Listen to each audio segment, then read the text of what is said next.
This is the Insulin Symposia, and the first talk is by Dr. V Mohan. He has already been introduced, so I will not do that again. The topic is addressing the Indian reality of type 2 diabetes management, making way for simplicity and patient friendliness. It's okay, I can use And Dr. Mohan will have to leave soon after his lecture, so whatever questions you have, I'll just use this. kindly write it down and send it across to me. So he will take the questions soon after his lectures. And in case if you have not had time and if you want to still ask the question, Dr. Jyoti Dev will take it later on after his lecture. Yeah, thank you for asking me to give the second talk, and the topic has already been announced by Dr. Arvind. And I must say that I do have a conflict of interest.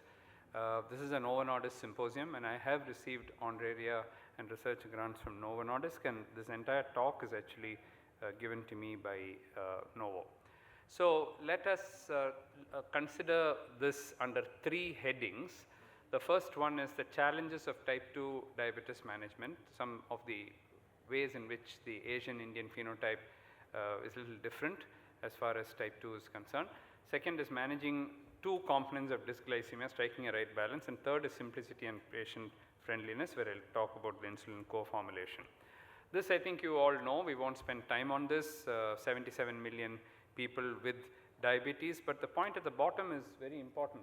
1 million deaths in India due to diabetes. I think most of those are avoidable deaths. One thing which has always confused me is that when people ask me is, won't people die anyway? We are talking about premature mortality. We are talking people who after 5-10 years have mortality when they are 50 years old and 60 years old. That's the one which we should avoid, and that is the mortality which we are talking about here. But then when you talk about managing diabetes in general, all over the world, but particularly in India, there are some more things which are taken into consideration. One of them is the high carb diet. This is something which we differ in South Asia, differ quite widely from the patients in Europe, and also for example where they take mostly a high protein diet with less carbs and a lot of fat. As compared to that, the high carb diet that we eat here results in grossly elevated postprandial blood sugar values, which means that we have to take that into consideration when we treat patients, and that is where the postprandial blood sugar comes in. The need for convenience is also there. Limited consultation time because we have too many patients. There are many challenges that we have. Cost is one of them, and that upfront I will tell you that whatever I am going to talk to you about this molecule, it's a great molecule, fantastic. In fact, this molecule, in my opinion, if you want it in one word, it's a Mercedes-Benz of all insulins. There's no doubt about it.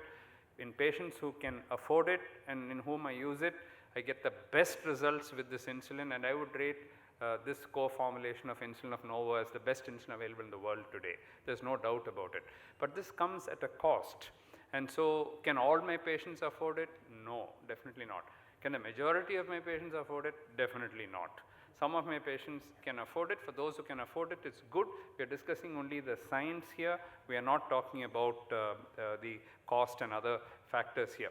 Of course, the low doctor population ratio. This high carb diet, we and others have shown, this is data from Dr. Shashank Joshi, who did this study called as a starch study, and the reason he did that was because we all talk about rice in South India.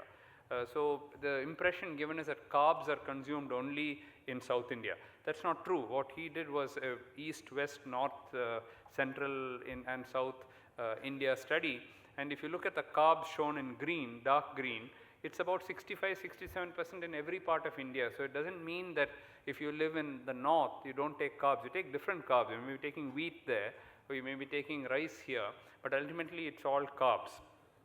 And if you look at the percentage contribution in a Western diet, for example, it's only about 39-40%, which makes a big difference when it comes to treatment. Again, if you look at, because of this high carbohydrate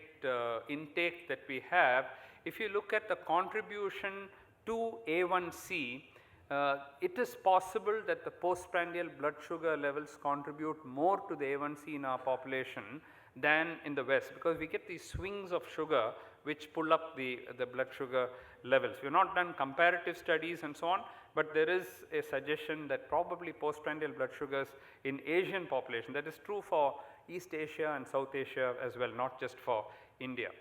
This point again, I do not think I have to tell this audience that the effect that you get after one drug, two drugs, three drugs, and as you keep increasing it, now we have 7, 8 classes of drugs.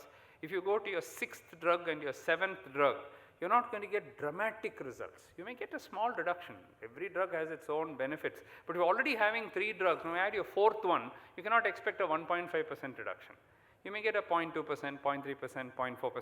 And we know that in people whose sugars are totally uncontrolled, the glucotoxicity which Anand mentioned in the case that he presented, there is nothing like insulin, because, and in that case Anand actually, I would say that that guy brought it down to 7.8, but had he listened to you and had he had his insulin, his A1C would have come to 5.5 or 5.8, and 3 years later, 4 years later, his A1C would have been still 6.4 or 6.5, as we have published now in a series of papers, and it will be only after 5 years or 8 years that he reaches 7.8.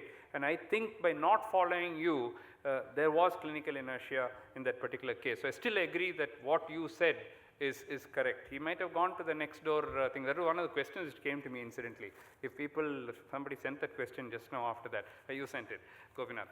So if the patient doesn't come back to you, will you treat them? Well, we have not written, one of my teachers told me that on your forehead, the patient's name is not printed, or on your name is not printed on his forehead, saying that you have branded him now. This is Dr. Mohan's patient, this is Dr. Anand Mohan's patient, nothing, they will keep shifting.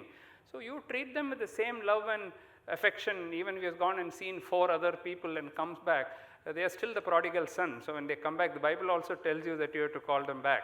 So I think you should treat them with the same love and affection, even if he has taken multiple of them.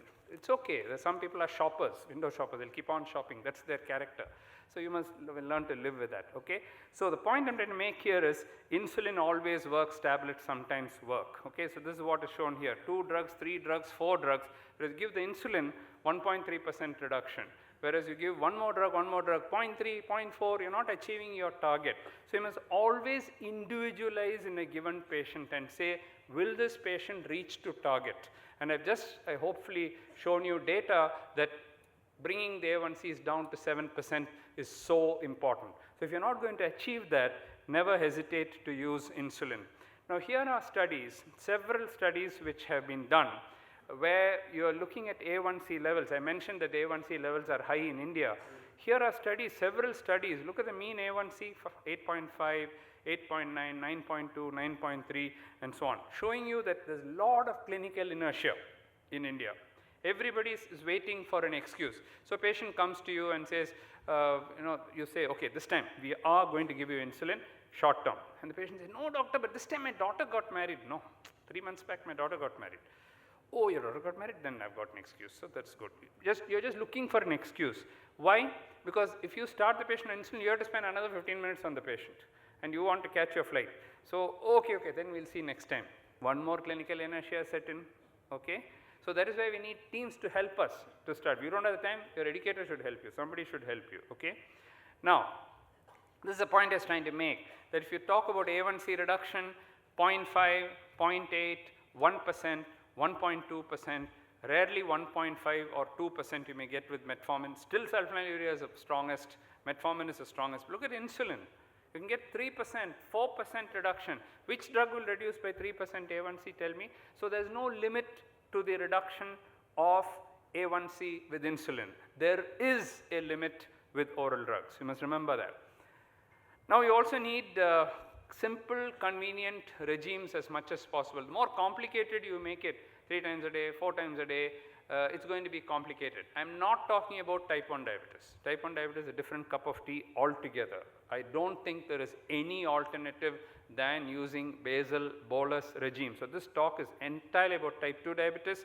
In type 1 diabetes, I don't believe that other than an insulin pump or a 4-time insulin regime, 3 with each meal, and 1 basal. There's nothing short of that. There could be exceptions. There could be 1 in 100 patient type 1 who needs only 2 times insulin. I'm not talking about exception. I'm talking about 99% of type 1. But if you have a patient who is 40 years old, already been on tablets for some time, needs insulin, they need convenience at least. Can it be once a day? Can it be twice a day? Is it easy to explain? Is there a pen? That is what will help to improve the compliance. Now let's go to the management of the fasting and the postprandial. Now most of us spend more than 50% of the day in the postprandial phase, and that's very obvious. See, we have all had breakfast now, okay, we might have eaten something outside now, again which should have pushed. Like me, if you had only tea or coffee, it might not have pushed it much, but still that breakfast may be still lingering there. If you've had some protein for breakfast, it may be still working, or fat, it may be still working. If it's carbs, it's already gone. But if it's something else, 4-5 hours, the food is still working. By the time you have lunch, one more insult, then it goes on, and then again it comes. And that is why all this intermittent fasting and all that come up, because the more fasting you keep it, you're metabolizing it faster. I'm not a believer at all in all this intermittent and fat diets, but I'm telling you how it works, because this is what you're removing. You're not allowing that postprandial state to go on and on. When you have high carb diet, that postprandial spikes also are going to be much higher. So when you're talking about simplifying insulin, if you're only talking about cutting the fasting blood sugar and bringing it normal, it's very simple. You just add 1 basal at night, done. Your fasting comes down. Just measure your fasting. If it's still high, increase your basal, still high, increase your basal, and titrate till your fasting comes down. Life is very simple. But when you have postprandial blood sugars, then you have to start using the regular insulins, and that is where the premix became very popular in India, because even today, with all the insulins that we have, 70% of insulin used in India is still premix or co-formulation. Okay? They are still not using the regular separately and so on. That is mostly in type 1 and in cases of type 2 who have gone on for very long duration. The majority of patients in India, if you take all prescriptions of all companies put together, it is still premix. 70% of all insulins is still premix. And one of the reasons is because of this postprandial blood sugar rise. Okay? Now when you have a co-formulation like the IDEG ASP, the beauty of that is that this ASP, which is already combined with the long-acting, the Tresiba type insulin, the degludec type insulin, it doesn't affect the peak of the regular action. So you get the same regular action, and then you get the basal component as well. So you get a beautiful action. And what is the advantage over the earlier premixed insulin? The longer duration of action, number 1, which in the other premixed insulins, it hardly works for 8 hours, 10 hours maximum, not even 12 hours. Whereas here, you get a clean, almost 24-hour action, although it will be coming down after some time. And so that's one advantage. Of course, second advantage is very much lower hypoglycemia. Now, this has been validated in our country. This is the RSSDI guidelines. I'm not really part of this. I am actually part of this. So the RSSDI guidelines suggest that you start, when you're starting with insulin, you can start in India, given that this postprandial peak is also important. You start with once a day IDEG ASP, and then if that doesn't work, you can go to BID IDEG ASP, and this has been, it's come in the guidelines. Now, talking about which works better, just giving 1 basal insulin like glargine, or if you replace that with the IDEG ASP where the little bit of the regular is also added.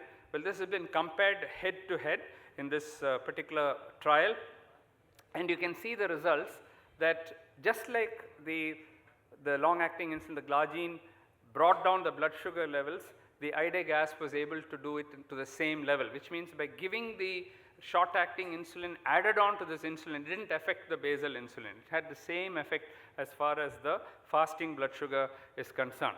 The big difference comes with respect to the postprandial sugars. Now, you can't expect a basal insulin given at night to bring down the postprandial blood sugars. It will to some extent. When the fasting comes down, the PP will also come down. But these postprandial spikes which are coming because of the high breakfast or the lunch with the high carbs, that is not going to be effectively controlled just by increasing your night dose. It's not going to do that. So that is where the IDEG ASP comes down. You can clearly see that the postprandial peaks are come down with the IDEG ASP compared to the basal insulin, almost 57 milligram reduction in the postprandial sugar. So by doing that, what happens is, since the PP spikes are coming down, this translates into better A1C reduction. So you are getting a better A1C reduction with the IDEG ASP compared to the glargine. Now, the big surprise came in this particular study. To me, this was a big surprise. One would expect that when you are adding the little short-acting insulin, you will get more hypoglycemia. So you got better A1C control, but at the risk of hypoglycemia. Actually turned out the other way around, that if you look at this trial where they have compared a basal insulin alone compared to basal insulin plus a short-acting insulin, hypoglycemia is actually lower when you have given this, okay? And this is both with respect to the overall hypoglycemia and more particularly with respect to nocturnal hypoglycemia, which is the one we are all worried about. If you get hypoglycemia when you are now, you can go eat something and come. But if you are sleeping and you are getting a hypoglycemia, that's what we are really worried about. We don't know how low it will go, okay? And that's come out very well. There was no difference in the weight.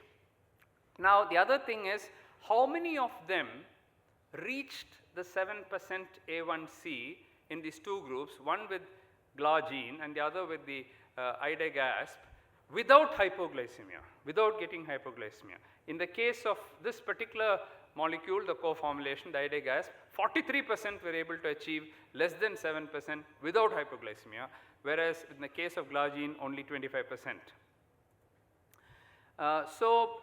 This therefore represents a novel method of treating patients who need multiple daily doses of insulin. What do we normally do? First we try the oral drugs. Till this kind of molecule came into the market, we will first give oral drugs, then we will add basal, then we will add a short-acting insulin that's called basal plus, then we will give it several times a day, morning, afternoon, night. And so that comes like 4 injections, just like you're treating a type 1 patient, you're now treating the type 2 patient. This offers a little different paradigm that you can use. Use the oral drug, that doesn't work. Give once a day co-formulation, which already has 2 built in there, the short acting and the long acting. That doesn't work. You add an evening dose of the same, whereby you're all now getting 2 short actings, 2 long acting, both quite long acting, and therefore with a good overlap, and you can get the same results. Question is, do we have the data for that? So that's exactly what is done here.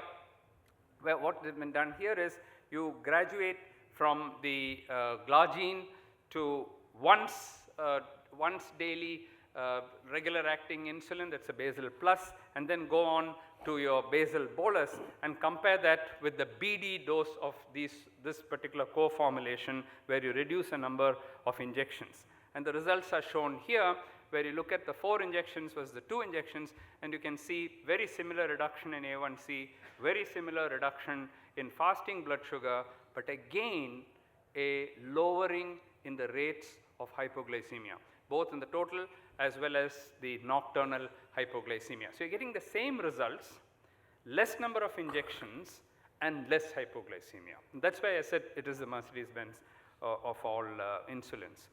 So in summary, ladies and gentlemen, the Indian reality is that people with type 2 diabetes have very high postprandial glucose levels. I'm sure all of us see this due to the high carbohydrate diet. Insulin co-formulation addresses both the fasting as well as the PP. You are able to get your A1C into target, and most importantly, you get the same effect of giving a basal bolus regime, but at maybe lower insulin doses, certainly with lower hypoglycemia rates, and that's why this has become very popular. I'll just end with an anecdote. I was treating another VIP patient, and this guy is very well known in Chennai, and every time I would call him for some function, and he would embarrass me. He'll come and he'll say, of course it's on his style of humor, but he will come and say, this guy doesn't know how to treat diabetes, he'll say. This guy doesn't know how to treat diabetes. He has never brought my A1C below 7%. So he's useless, he'll say. And say, why did I call this guy? I called him, and to hear this I have to call him. Every time he'll say it, everybody will laugh and so on.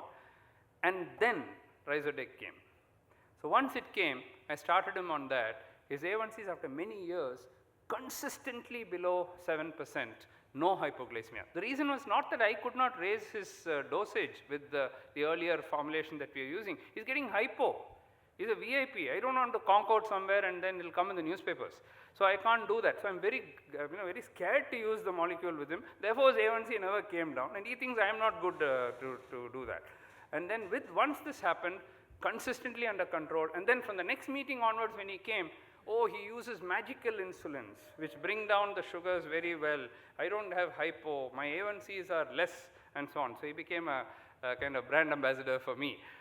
So the point is that I'm not saying in every patient it works. This guy could afford it, so there's absolutely no problem. I wish everybody could afford it. Then I will use it in everyone.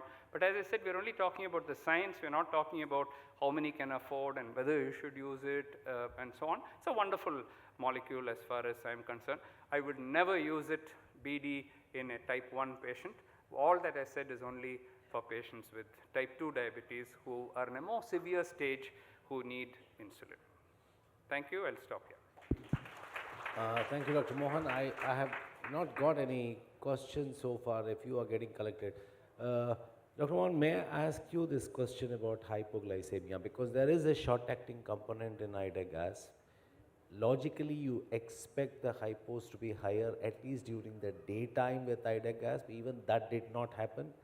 Any particular scientific reason? I'm not able to explain that, but it's just that the molecule to molecule, as far as the long-acting is concerned, definitely degludec has less side effects than glargine. When glargine came, there was a 30–40% reduction in hypos compared to the earlier insulins that we had, NPH and so on. The same thing we are able to see with the next generation. So this being the next generation, we are able to see that. Why it did not come when you added the regular insulin, I'm not able to, it's like the Carolina trial. Yeah. We all expected that is why trials must be done. Somebody asked this morning, why should you do trials? I think you should do trials because we have a hypothesis. All of us have a hypothesis. The hypothesis may be wrong. And the only way you will know is when you try. For example, when HOPE trial first came, it showed, HOPE trial. It showed that when you give ramipril, it prevents diabetes. But then when a trial on ramipril was done to prevent diabetes, it didn't work. In the HOPE trial, an indication came like that, but it didn't work when you actually did a trial on ramipril. So you need data. So it was a bit of a surprise for me, but I'm not able to explain that. Yeah, so this is a question not actually related to this symposia, but then this has come to you as you're one of the senior epidemiologists who has done a lot of work. So somebody has asked this question that we have been taking high carbs all along. We have been taking a diet of high carbs all along in India. Yeah. Why is there an increase in incidence of diabetes now, and why was it not there before? Yeah, it's a very good question. Many reasons for that. And the first is that if you look at the quality of the carbohydrate in the rice, did you know that till 1970s, and 70s is not very far back, in the 1970s there were 29 rice mills in India. Today there are 150,000 rice mills in India. So you can imagine how much of the milling would have been there in 1970 as compared to now. So it was not so much polished. People were still eating hand-pounded rice. They were eating brown rice in the 1970s. After 80s, it started changing. As more and more rice mills came, what happened is that due to the polishing, the traders can keep the rice for 1 year, 2 years. If you don't polish it enough, in 3 months it will get rancid. You have to throw it out. So traders also like it. People also like whiter and whiter rice. It looks better than the brown rice which they were eating earlier. So that is one. Second is physical activity has gone down dramatically. I used to walk from school. 3 miles I used to walk from school. That's what I did. I always went by bus or by walk. Even up to my final year of MBBS, I didn't have a car. I used to go either by bus or by walk. That's what I did. Whereas now the situation has changed. So physical activity going down, stress levels going up dramatically in our country, obesity rates increasing so much. These are the drivers of the epidemic. Rice is definitely one of the contributors. We have this 150,020 country study, the pure study, where we're looking at rice in high income, low income, and middle income countries. I'm the first author of that. We have just written the paper. It's gone to Diabetes Care. It's come back for the first time. We are going to show that incident diabetes across the world is linked to rice. So once that comes out, I think the final nail in the coffin, I think, about rice is very strongly coming. And if you have less physical activity, we finally divided that, jumps more. So even if you're eating rice, if you exercise, you start running, you reduce weight, you can prevent it. It's not a toxin. In fact, some people say rice contains arsenic and that is why it is producing diabetes. That is not true. It's a very small contribution. Sir, this is a very interesting question. Probably you will have to think a little while before answering. Sir, you did not show any trials with IDAC ASP and U300 glargine. Yeah. How do they differ if they have to be compared? Yeah, I don't think I'm the right person to answer that because I've not done the trial myself. I told you upfront that this is a Novo symposium. I told you my conflict of interest straight away. I've used slides given by Novo. But if you want, I've also attended the other companies' trials. That's also a good molecule. I mean, they are also, it's not that only Novo produces good insulins. There are other companies, Sanofi, Lilly, others are all coming out with fantastic insulins. They're all very good. Head to head, it may be very difficult to compare. One molecule with another may be very difficult to compare.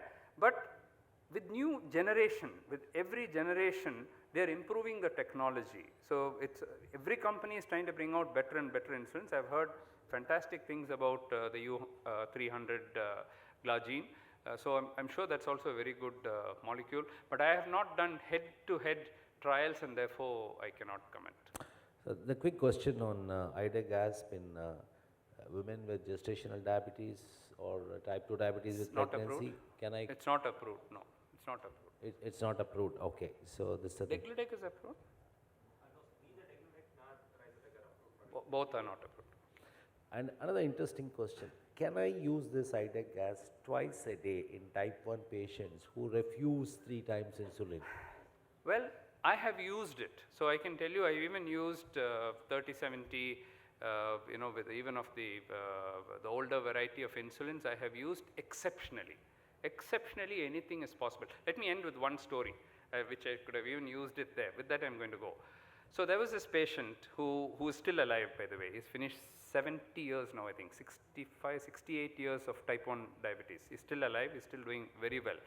When he came to me in 1983 or so, when human insulin was first discovered, he was on protamine zinc insulin. Anand will know that well. Protamine zinc insulin, the horrible insulin, the worst insulin you can ever use. It produces allergic reaction, produces all kinds of reactions, and that's the worst insulin you can use. So when this human insulin came, I said, Mathidlanga, you can use it. He had already used it for some 10, 20 years. And he said, Doctor, and this work the doctor. Mathadingo, don't change. I said, see, protamine zinc poidum. So anyway, you have to change. So better we change now, okay? Admitted him, I was in Roypuram those days. So I admitted him in hospital, switched from protamine zinc, and sugars are beautifully controlled with protamine. It's another long-acting insulin, by the way, very long-acting insulin, 24 hours. So I admitted him, and then the human insulins are much shorter, as you know. With that, we started changing. 3 days, 4 days, I struggled. Those were days when we didn't have AGP or continuous glucose monitor. Sugars were shooting up, shooting up, shooting up. Every day he'll tell me, na sonnella, he'll say. Na illanga, adallam kedaidu, na adjust pandren. I was also young. 81, I just finished my MD, so I was very young. So I said, illa, I will try it. No, the insulin will work, this human insulin is much better, we'll tell you. Then on the 3rd day, he said, Doctor, the protamine zinc try pandringla, he said. I said, okay, I'll try. Pot out it came down, sugar came down. The admission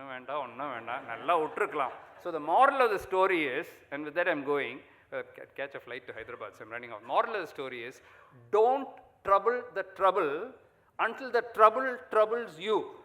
There's no trouble, don't create trouble. That guy is doing well, leave him alone. Protamine zinc, when it goes, we'll see, Don't change it. He may be on the most horrible tablet, most horrible insulin. If everything is doing well, just because a new evidence you heard here, don't change it. It's not worth it. You will get into trouble. Ultimately, you'll have to pull your hair and say what to do now, If you had left him alone, you would have been fine. Thank you.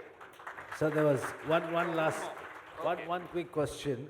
The this is about experience because we have been having patients with more than 30 years of diabetes. They're on 4 times insulin basal plus 3 boluses. Somehow we find that the control is not coming. And we do not have too many studies comparing gas with basal and 3 times boluses. In type 2? In type 2. Now, can I try Risorec in such patients from 4 times to 2 times? It's a bit tough. If you ask me, it's a bit tough. Because here is a guy who's already on 4 times and not controlled. Just by switching to 2 times, whether you will get it under control, I am not sure. You'll probably have to increase the dose. If he's reached that level, his C-peptide level is very low. He's behaving like a type 1. So treat him like a type 1. In such cases, a pump will probably work. Pump works really well because it's continuous infusion of insulin. Pumps can work very well. But in that kind of a situation, where he is already on 4 times, now you switch to 2 times, the dose is going to go very high, cost is going to go very high, and you may not even get the same effect. I would add more tablets. In such cases, you might find he's only taking 1 or 2 tablets, and suddenly you add an SGLT2. If there's no other contraindication, if he's not ketosis prone or there's no other risk factors, you add a new tablet, suddenly you will find the sugars responding very well. So try other tricks. Don't try this trick. Okay. So this is the last question. Very interesting question, sir. Very interesting question. Okay. My mother-in-law watches a lot of TV and WhatsApp videos and messages. In spite of me telling her, she loves to eat only millets now for diabetes. Okay. What is the actual role of millets in the diet? Well, the millets are very good. There's no doubt that their GI is supposed to be lower. Millets also have other advantages, and so ragi or finger millets or foxtail millet or any of the other millets, they have nutritional benefits beyond rice. So if you take millets as such, they are a class better. And by the way, 1970s and 60s, many people were eating millets, not so much of rice. So that way it's good. But when we did a market survey, and this has been published now, we did a market survey, we took all the millets available in the market, supermarkets, and did their GI testing. We found it's very high. Okay? The exact opposite of what it should have been. All the millets we tried. So we don't have low GI millets in the market. What has happened is, the millets are also polished now. So millets are also polished now. So if you polish the millets, the grain goes away. The outside grain, the coating goes away. If that goes away, you're going to lose all the nutritional benefits. I don't know about other nutritional benefits. Certainly the GI benefit is gone. So their sugar levels are just like after using rice, white rice. So that benefit is not there.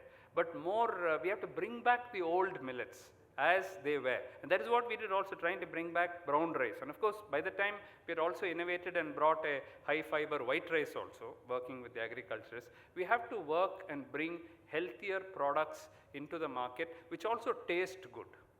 If you are able to do that, it will be a great contribution that we are doing to society. Then the dose of all these medicines may come down. Thank you. I think